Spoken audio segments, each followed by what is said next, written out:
यहाँ ऱ्यापरले गन्दैन समाजमा ब्याटल नखेल्यो भन्दैमा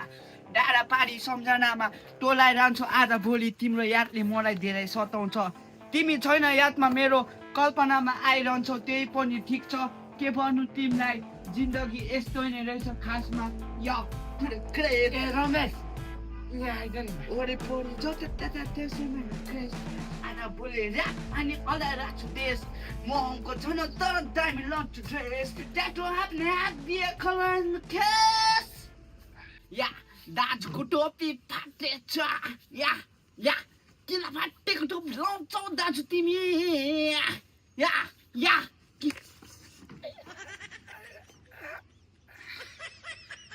यो भाइ मैले तँलाई 10,000 त्यसै दिएको के हौ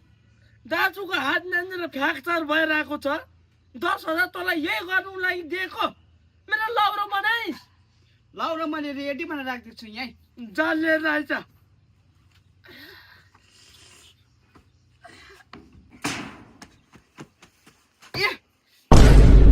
दाजु तपाईँको लागि लौरो बनाइदिएको छु बाँस घारीमा लानु नि भाइ मलाई बरु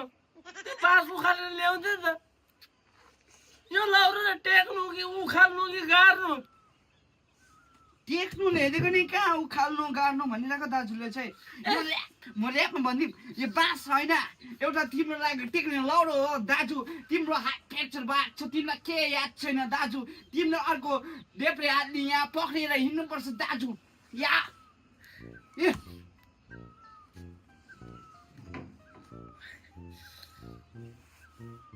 लु कहाँ जानुपर्ने रे ल तैँले टेक्देऊ भाइ अब तिम्रो हात भाँचेको तिम्रो हात मर्केको मोले टेकेर के हुन्छ अनि मैले त टेक्नु हुँदैन तिमीलाई टेक्नु पर्छ ल यस्तो बिमारी मान्छेलाई के चाहिँ टेक्नु लाग्यो फेरि लु लु लु हिँड अलिक सानो लौरो छैन भाइ छैन यो बल्लैले मगाएको माथिबाट अब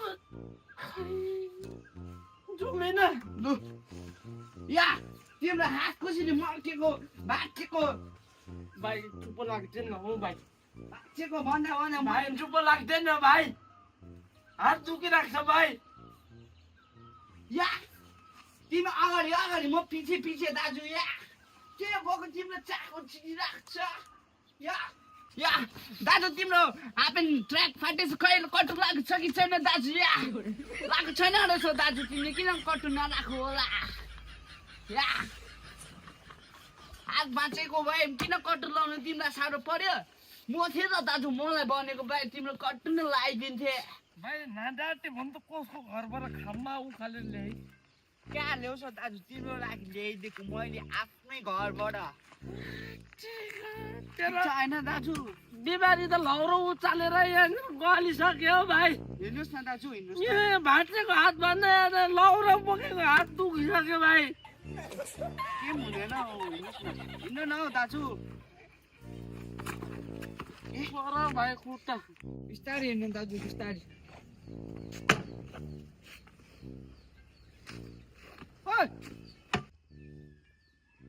के भयो हात के भयो वाह क्या सवाल छ रे रान्जा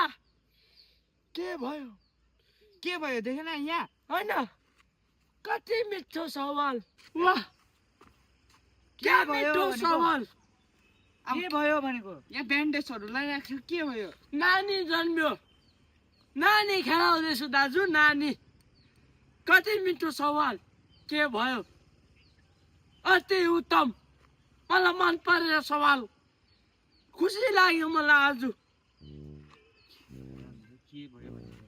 हात यहाँनिर ब्याट्री रहेको छ झुन्डाएर हिँडिरहेको छु यसमा पनि के भयो भने सवाल सोध्ने मान्छेको यहाँनिर दुखेर हैरान भएको बेलामा लौरो दिन्छ यसले यस्ता तपाईँले त के सोधेको के गर्छौ दाजुले त हात भाँचिरहेको छ भाइ के सोधेको दाजुले के भयो कसरी भाँच्यो भन्नु खोजेको नि केही भएको छैन खुसी छु भाँचेको दाजु त्यसले पनि तेरो ऱ्याप सुनाइदिए भाइ या लडेर दाजु हिजो गाडीमा चिप्ट्यो स्कुटीमा लिप्रेर या कुइना पुस्क्यो भन्ने कुइना फुस्केको अनि मैले हल्का तानेर हस्पिटल लगिदिएको अब या अहिले चाहिँ कहाँ गएको क्लिनिक गएको हामी दाजु या हिँड दाजु यो दाजुलाई केही याद छैन तिम्रो हात चिचिरो जाति बनाएर आउनुपर्छ दाजु या होइन ल क्लिनिक होला बुझ्यो होइन दाजु तिमी जेसुकै भन हिँड दाजु तिमी ल बिस्तारै नै दाजु हिँड के भयो कति कति हिँड उता दाजु बिस्तारै या तेरो लौरो फालिदिउँ क्या म किन फाल्नु दाजु दाजु तिमी छिचिरो हिँड्दैनौ बिस्तारै हिँड्नुपर्छ दाजु हातमा लागिसक्यो ए हिँड दाजु हिँड खुट्टा छोडेर भाइ खुट्टा ए मिस्टेक भयो दाजु या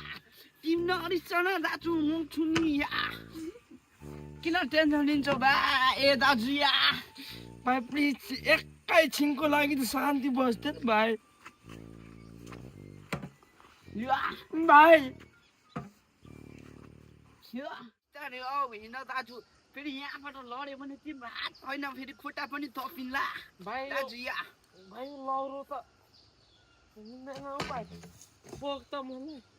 कहाँ हुन्छ दाजु हिँड्नुपर्छ तिम्रो खुट्टा केही भएको छैन दाजु या बोक न भाइ बोक न एउटा कसरी झर्नु म औ दाजु अब के गर्नु दाजु हो तिमीलाई बोक्नु त होला नि बिस्तारै है भाइ बिस्तारी होइन दाजु जोडले नै हो ए भाइ यहाँ आउन दाजु लु दाजु यहाँ राम्रोसँगले पक्र दाजु लु भाइ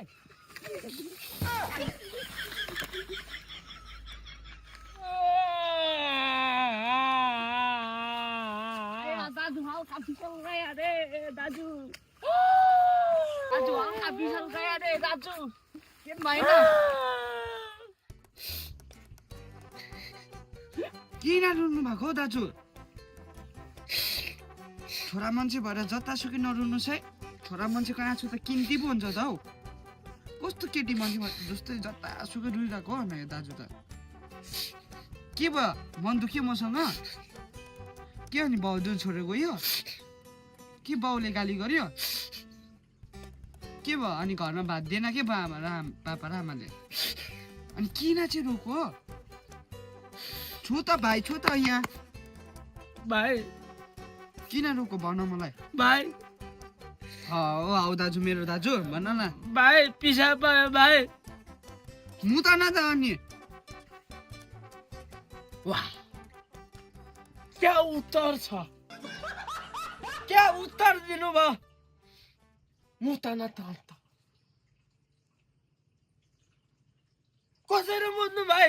अनि हाफ पेन्ट सापेन अब डल्लै म खोल्दिनँ नि तिम्रो अनि खोलिँदैन अन्त हात त तैँले भचाइदिएको त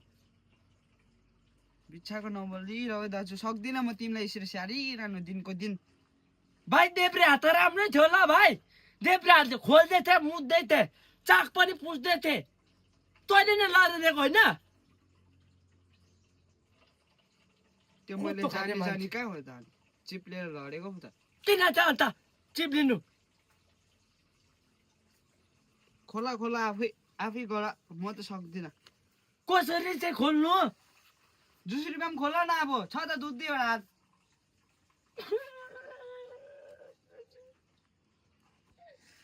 हात त छ नि भाइ हात त छ तर यस्तो छ भाइ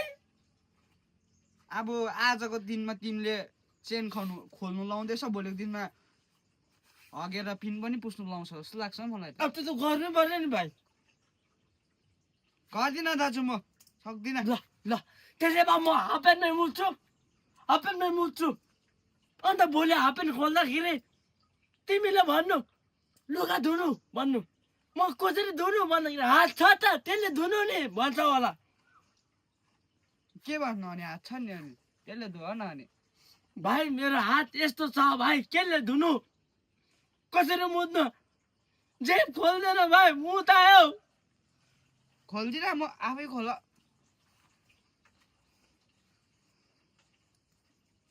हाफप्यान्टमै मुत दिन्छु भाइ म त हाफप्यान्टमै म त कि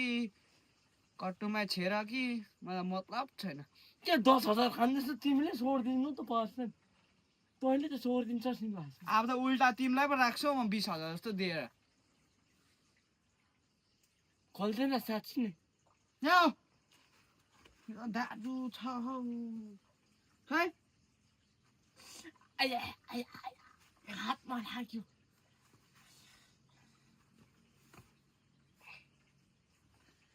लु मु त लाज लागेन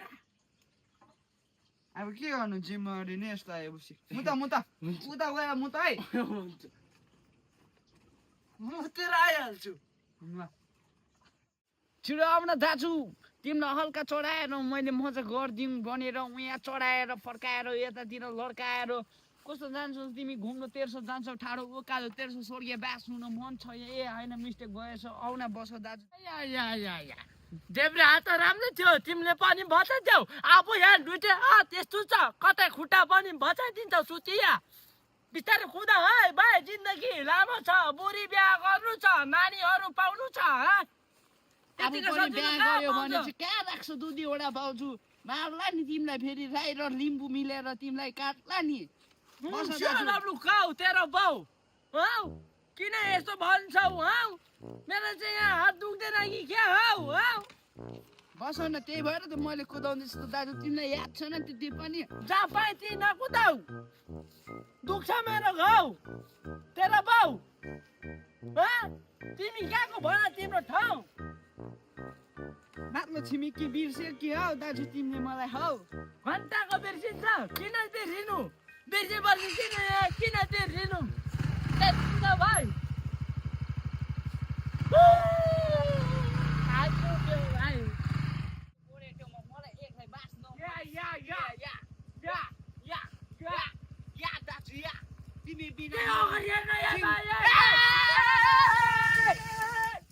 साला चुत्ते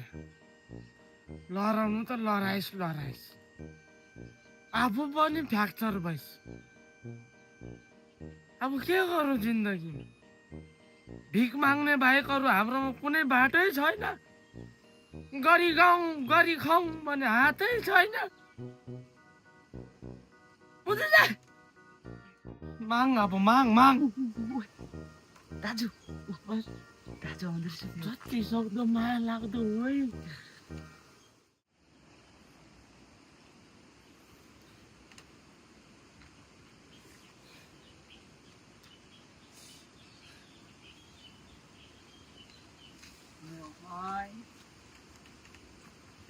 के भयो लगेर यस्तो खाने पैसा छैन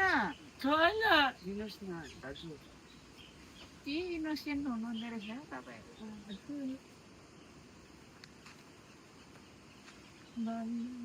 दिनुहोस् न दाजु केही खानुको लागि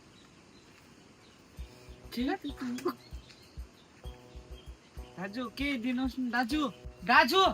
10 रुपियाँ हुन्छ 10 रुपियाँ हुन्छ दाजु मान्नुहोस् न दाजु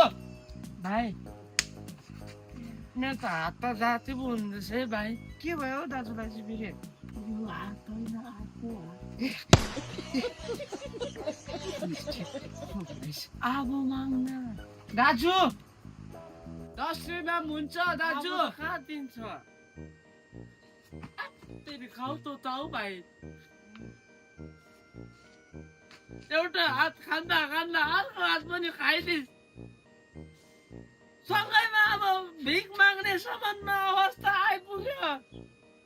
भिख त माग्छ भिख माग्नै जान्दैन जुन चाहिँ हात चाहिँ फ्र्याक्चर त्यसले माग्छ जुन चाहिँ हात चाहिँ राम्रो छ त्यो चाहिँ झुन्डाउँछ दुईटै हात पनि खाइदिस् भिख पनि माग्नु जान्दैनस् तँ उता जा पशुपति साइड म माथि चौरस्ता साइड जान्छु तल लाले डाँडामा भेटौँ अब दाजु छुट्टिनु र हामी अनि नछुट्टिनु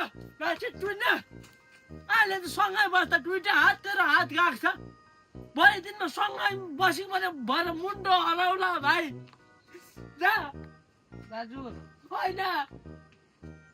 दाजु नजानु न मलाई छोडेर जान्छु दाजु नजाऊ न मलाई छोडेर एक्लै बनाएर नजाऊ न दाजु दाजु दाजु